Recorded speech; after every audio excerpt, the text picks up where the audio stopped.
2023 সালের 9 আগস্ট কলকাতার যাদবপুর বিশ্ববিদ্যালয়ের হোস্টেলের বারান্দা থেকে পড়ে মৃত্যু হয়েছিল নদিয়ার বগুলার বাসিন্দা ইঞ্জিনিয়ারিংয়ের ছাত্র স্বপ্নদীপ কুণ্ডুর। সোমবার তিথিমতে স্বপ্নদীপের বাৎসরিক কাজ সম্পন্ন করবেন তার পরিবার। আর সেই ঘটনার প্রায় 1 বছর পরও স্বপ্নদীপের মৃত্যুর জন্য দায়ী দোষীদের এখনো সাজা না হওয়া নিয়ে এদিন আক্ষেপ করলেন স্বপ্নদীপের মা। প্রসঙ্গত, গত বছর 9 আগস্ট রাতে যাদবপুর বিশ্ববিদ্যালয়ের হোস্টেলের বারান্দা থেকে পড়ে গিয়ে মৃত্যু হয় স্বপ্নদীপের। অভিযোগ ওঠে র্যাগিংয়ের শিকার হয়েছিল ওই ছাত্র।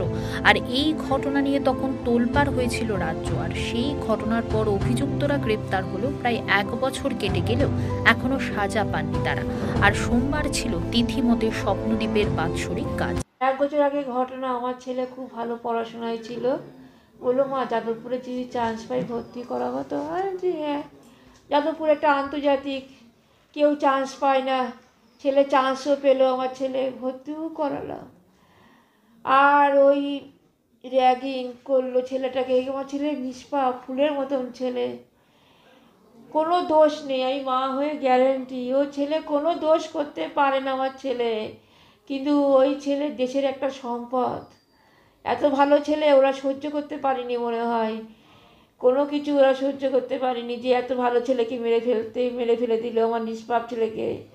লাস্ট ফিনিশিং ছেলে আমাকে ফোন, অন্য আলিফের ফোনের থেকে ফোন, ছেলের নিজের ফোনও দেয়নি। ওই ফোন থেকে বলছে বাবা তোমার সাথে অনেক কথা আছে, অনেক কথা আছে, অনেক বাঁচাও, আমাকে বাঁচাও। অনেক অত্যাচার করে করে ওই 1 মুহূর্তের মধ্যে ছেলেকে আমার শেষ করে দিল। আচ্ছা, আজ তো প্রায় 1 বছর হতে চললো, কোনো রকম দোষীরা শাস্তি পেয়েছে? দোষীরা এখনো জামিন পায়নি, জেলখানায় রয়েছে।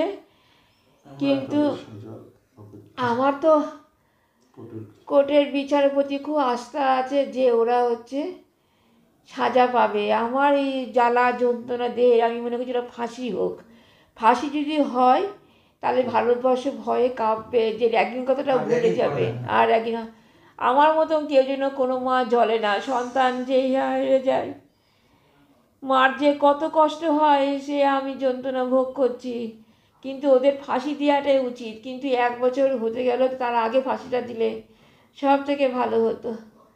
ওই ফুলের মতন ছেলে কেন যাদবপুর, কেন এত র্যাগিং হবে? কেন এত র্যাগিং হবে? র্যাগিংয়ের আস্থা কারখানা। যারা বেতন নেয়, বসে বসে সরকারের কাছে বেতন নেয়, তাদের কি কোনো দায়িত্ব কিচ্ছু নেই? তাদেরও তো উচিত, এতগুলো ছেলে পেলে দায় তোমাদের হাতে। সিসি ক্যামেরা থাকা সত্ত্বেও সিসি ক্যামেরা লাগাতে দেবে না, ছেলে চলে যাওয়ার পরে সিসি ক্যামেরা লাগাতে দেবে না কেন? ওদের কী স্বার্থ? কত মানুষের এইসব কি হারানো গেলে একটা দেশের সম্পদ তৈরি হলে, কত ভালো ভালো ছেলে দেশটাকে গড়বে। কেন এত নোংরা কেন? কি নাম আপনার? আমার নাম স্বপ্না কুণ্ডু।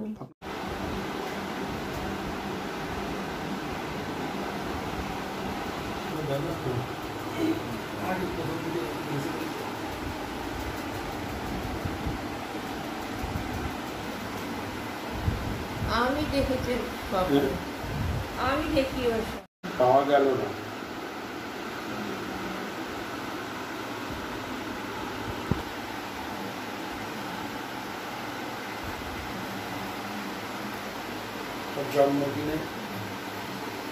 জন্মদিন ছিল 31 অক্টোবর।